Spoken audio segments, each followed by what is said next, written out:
Assalamualaikum warahmatullahi wabarakatuh. Selamat sore semuanya dan salam sejahtera untuk kita semua. Dengan informasi yang tepat dan akurat, tindakan penanggulangan dapat diarahkan dengan efektif dan efisien. Dengan korelasi yang tepat antara identifikasi bencana alam dan tindakan penanggulangan yang diambil, maka diharapkan dapat meminimalkan kerugian yang ditimbulkan oleh bencana alam dan mempercepat pemulihan pasca bencana. Dikarenakan proses terjadinya bencana alam yang dapat disebut mendadak, seperti contoh tanah longsor, identifikasi ini sangatlah penting. Dalam penjelasan lebih lanjut, di sini kami akan menjelaskan hasil diskusi kelompok kami yang berjudul Bencana Tanah Longsor di Sumatera Barat. Sebelum masuk ke dalam materi, izinkan kami memperkenalkan diri. Saya sendiri Muhammad Faisal Putrahman dengan NIM 122390064. Saya Safiranda Syarani dengan NIM 122390062. Saya Farhananda Dwi Kusnadi dengan NIM 122390067. Saya Apik Nugraha dengan NIM 122390068. Saya Raden Mat Alvin dengan NIM 123901008. Saya Gilang Helgang Fernando dengan NIM 122390115. Baiklah, kita akan langsung masuk ke dalam materi. Yang pertama adalah kondisi geografis provinsi di Sumatera Barat.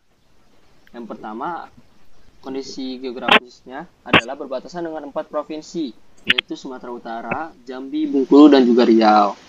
Yang kedua ada luas dataran yang mencapai 42.297,30 km persegi. Yang ketiga ada luas perairan yang mencapai 2,59%. Yang keempat ada topografi Sumatera Barat yang berkisar dari 2 meter hingga 927 meter di atas permukaan laut, dari perbukitan, datar, hingga pegunungan. Selanjutnya adalah ada peta Sumatera Barat dapat dilihat oleh Anda.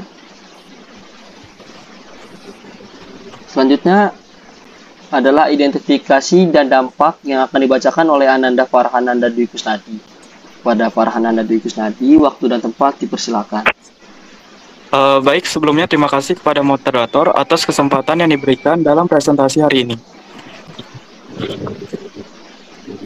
Adapun identifikasi masalah di daerah Provinsi Sumatera Barat. Sumatera Barat sendiri merupakan salah satu daerah yang paling rawan dan berpotensi bencana pemindahan tanah di Indonesia.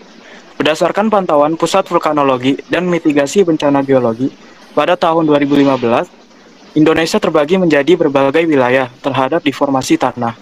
Jika dilihat pada tahun 2011, terdapat 21 bencana longsor di Sumatera Barat yang disebabkan oleh curah hujan yang tinggi. Dan kemiringan lereng tergolong dalam yang curang, sehingga kawasan tersebut termasuk ke dalam zona yang merah.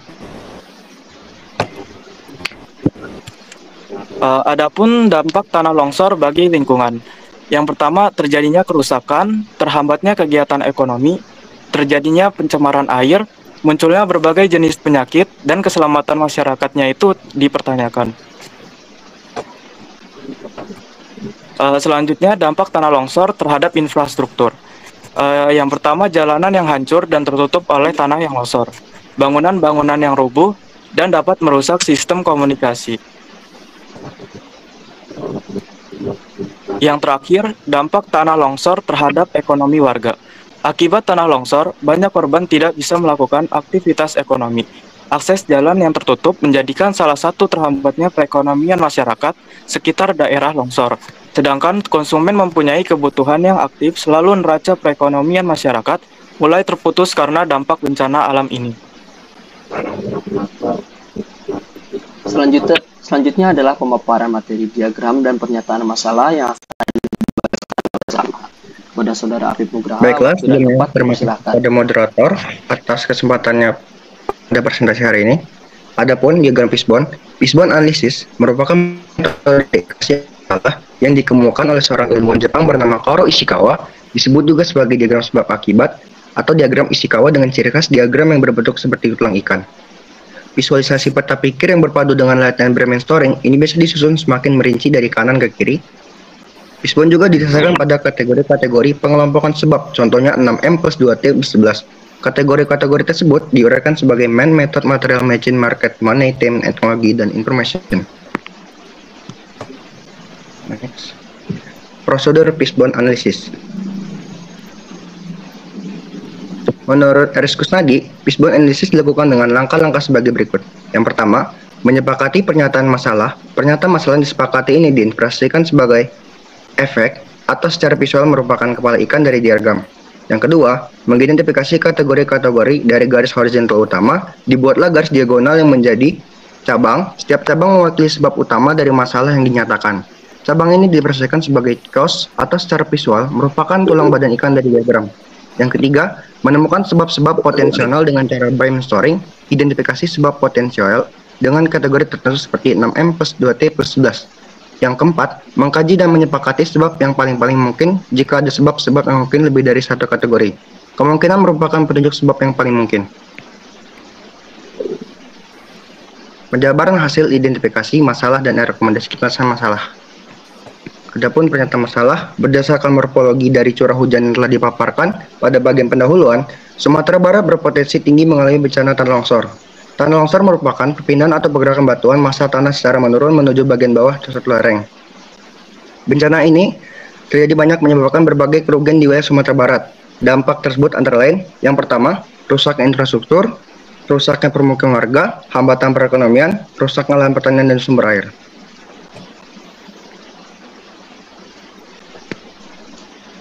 Next.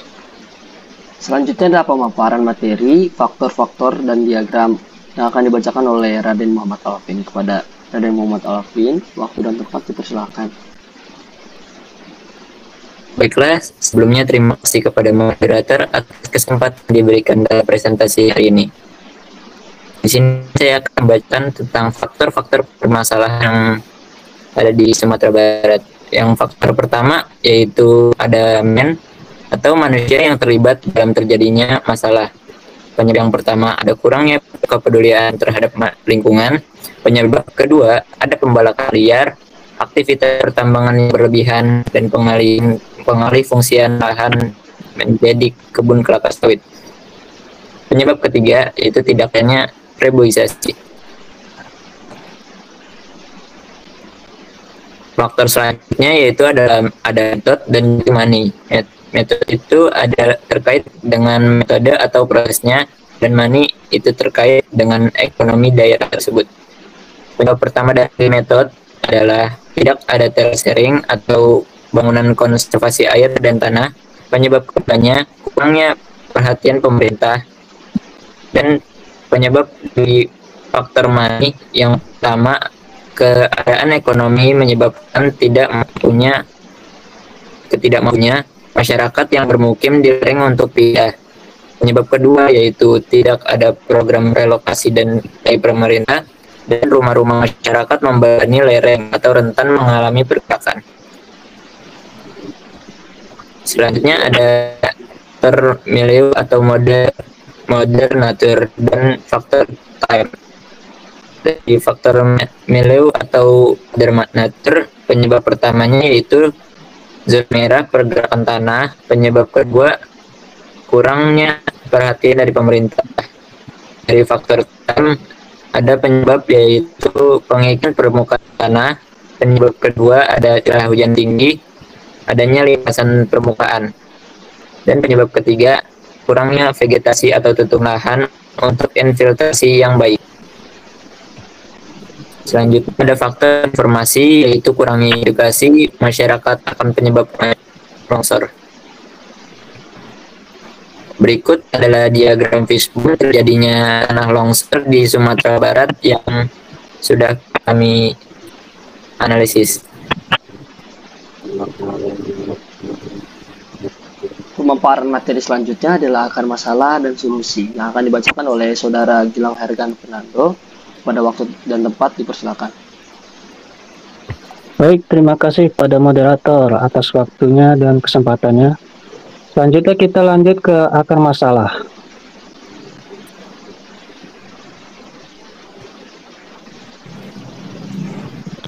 Berdasarkan identifikasi melalui analisis fishbone, adapun sebab paling berkemungkinan yaitu 1. Kurangnya kepedulian terhadap lingkungan. Pembalakan liar, pertambangan berlebihan, dan pengalih fungsian lahan tanpa diikuti reboisasi menjadi salah satu penyebab utama longsor di Sumatera Barat.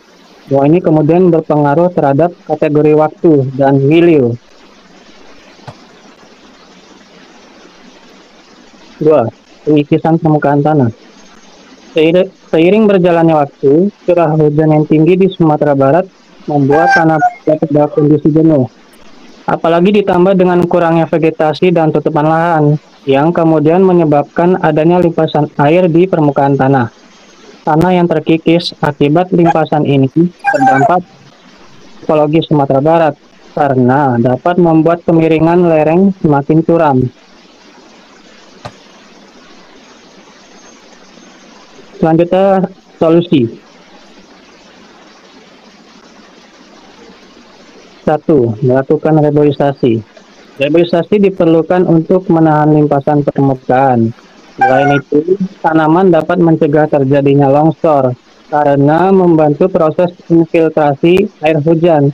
Mengingat air hujan Sumatera Barat termasuk dalam kategori tinggi. Reboisasi mencegah terjadinya erosi tanah yang bisa disebabkan oleh angin dan juga air hujan yang berturut-turut, serta membuat tanah tetap kokoh sehingga risiko tanah longsor bisa dihindari. Kedua, membangun terasering. Bentuk terasering yang berundak-undak akan mengurangi kecepatan aliran air karena berfungsi untuk mengurangi kemiringan lereng.